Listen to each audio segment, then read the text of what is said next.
සුබෝදෑසනක් වේවා.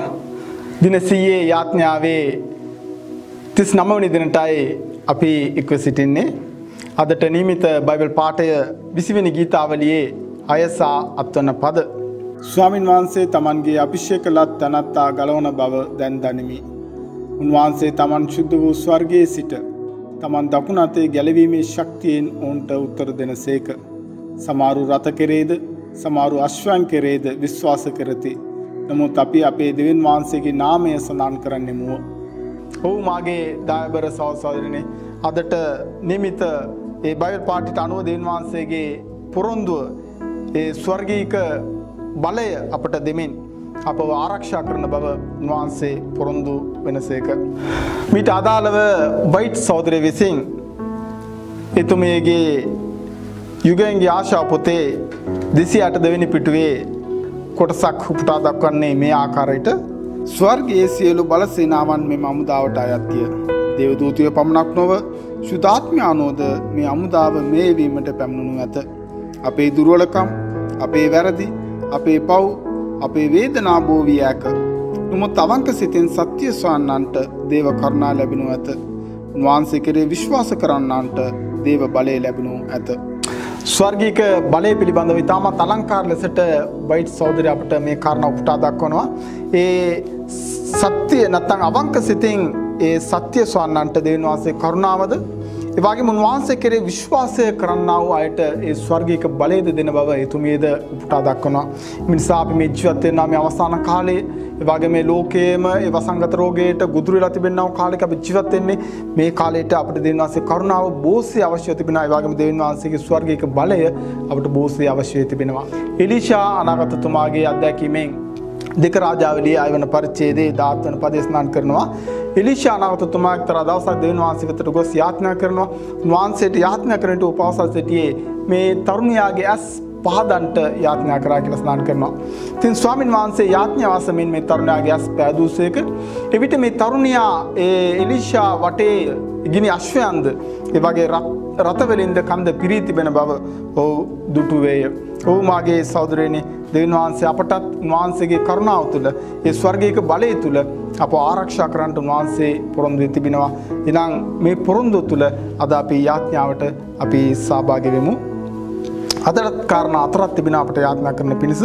පළවෙනි කාරණාව නම් ඒ රටට ආරක්ෂාව සපයන්නා වූ ත්‍රිවිධ හමුදාව, ඒ වගේම පොලිසිය, ඒ වගේම අපට ආරක්ෂක අංශ වලින් කරනා මේ වෙනුවෙන් අපි විශේෂ යාඥා කරමු. දෙවියන් වහන්සේ ඔවුන් ආරක්ෂා කරමින් ඔවුන්ට මේ යාපත්ව කරන්නට උන්වහන්සේගේ කරුණාව ලබා දෙන්න කියලා. ඒ වගේම අපි යාඥා කරමු අපේ රටේ නායකයන් එකමුතුව මේ රට ගොඩනැගීමේ කර්තව්‍යයට සහභාගී වෙමින් ඒ දෙවියන් වහන්සේගේ ප්‍රඥාවෙන් ඔවුන් පූර්ණ කරමින් මේ රට ගොඩනගන්නට ඔවුන්ට අවශ්‍ය කරන ශක්තිය ලබා දෙන්න කියලා අපි යාඥා කරමු. ඒ වගේම අපි යාඥා කරමු රෝහල් වල විශේෂයෙන් මේ වසංගත රෝගයෙන් ගොදුරු වෙමින් ඒ රෝහල් වල ප්‍රතිකාර ලබන්නා අය, ඒ වගේම ආයත ප්‍රතිකාර කරන්නා වෛද්‍යවරුන් උදෙසාද අපි විශේෂ යාඥා කරමු. මේ ලෙඩට ගොදුරු වෙලා ඉන්නා අයට උන්වහන්සේගේ සුවය කිරීම අස්තේ තබන්න කියා. ඒ වගේම ඒ වෛද්‍යවරුන් අනිකුත් ඒ සෞඛ්‍ය අංශයෙන් සේවය කරන අයට දෙවියන් වහන්සේගේ ඒ මඟ පෙන්වීම ලබා දෙමින් ඔවුන්ගේ දත් ශක්තිමත් කරන්න කියලා අපි විශේෂ යාඥා කරමු. ඒ වගේම අවසාන වශයෙන් අපි යාඥා කරමු අපේ ඒ සභාවල උදෙසා ඒ සභාවල ඉන්නා වූ සියලුම සමාජිකයන් එක්සිත්ව එකමුතුව මේ අවසාන කාලයට සූදානම් වෙමින් ඒ ආත්මික ප්‍රතිසංස්කරණයක් තමන් තුළ ඇති කරගෙන මේ එන්නා වූ කාලයට සූදානම් වෙමින් දෙවියන් වහන්සේගේ මේ තාත් පුළුල් ඉෂ්ට කරන්නට දෙවියන් වහන්සේට මඟ දක්වන්නට කියලා අපි විශේෂයෙන් වෙනුවෙන් යාඥා කරමු. එනම් මේ මොහොතේදී අපි සනම අපි යාඥා කරමු. ස්වර්ගයේ වැඩ සිටිනා වූ කරුණාවෙන් දායන් පූර්ණ වූ සුද්ධ වූ පියාණනි, වහන්සේ නාමයටමයි මේ වේවා, ප්‍රශංසා වේවා, ගෞරව වේවා. මේ අනගිය අවස්ථාව තුළ පියාණනේ මේ යාඥාවට වහන්සේ දුන්නා වූ මේ ඊටපස්තාගෙන වහන්සේට විශේෂ ස්තුතිවන්ත වෙනවා. පියාණනේ වහන්සේ කරුණා දාතලින් මේ කාලේ දක්වා වහන්සේ ආරක්ෂා කර තිබෙන නිසා වහන්සේ විශේෂ ස්තුතිවන්ත වෙනවා. සුදෝ පියාණනේ අපි ජීවත් වෙන්නේ මේ අවසාන කාලය තුළ වහන්සේගේ අනාගත වාක්‍ය ඒ සියල්ල ඒ යාපත ඉෂ්ට වෙමින් මේ අවසාන කාලයේ තවත් වහන්සේ පුළුල්ව පෙන්වු කරමින් පියාණනේ අපෝද සූදානම් කරන නිසා වහන්සේට අපි ස්තුතිවන්ත වෙනවා. පියාණනේ මේ මොහොතේදී විශේෂයෙන් ඒ රටට ආරක්ෂාව දෙන්නා වූ ඒ ත්‍රිවිධ හමුදාව, ඒ පොලිසිය අනිකුත් ඒ ආරක්ෂක අංශවලට විශේෂයෙන් අපි යාඥා කරන්නමු.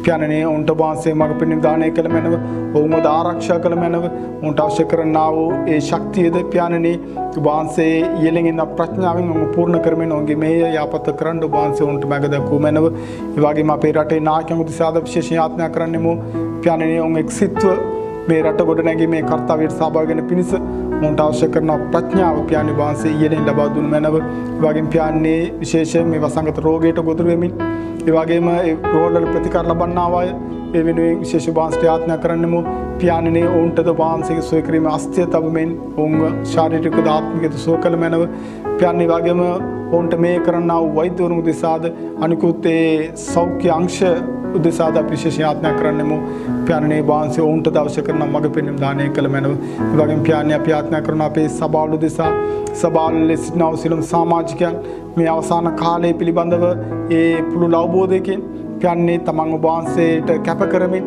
ආත්මික ප්‍රතිසංස්කරණයක් තමන්ගේ ජීවිත තුළ ඇති කරගෙන එන්න යනා කාලවල මීට වඩා භයානක කාලවලට මුහුණ දෙන්න තිබෙන බැවින් පියාණනේ ඒ කාලවලට යාපත් මුහුණ දෙන්න පියාණනේ උන්ට අවශ්‍ය කරන ශක්තිය ලබා ගන්නා පිණිස පියාණේ වහන්සේ උන්ටද වහන්සේගේ ආශිර්වාදය වගරවන්න කියලා ඉල්ලමින් නවතාරක් පියාණනේ මේ දුන්නා මේ කාලයට වහන්සේට ස්තුතිවන්ත වෙමින් මේ සියලුම කාරණා වහන්සේ කැමැත්තට බාර කරමින් මේ යාඥාද බාර කරන්නේ ඉදා පොදිසා කල්වාරි කුරුසියේදී පිදුවා වූ අපේ එකම ගලුම්කාරෝ ස්වාමී වූ යේසුස් ක්‍රිස්තුස් වහන්සේගේ අධිශුද්ධ වූ තුමු නාමයෙන් සාය ආමේන්. ඔබ සැමට ජේසු පිටයි.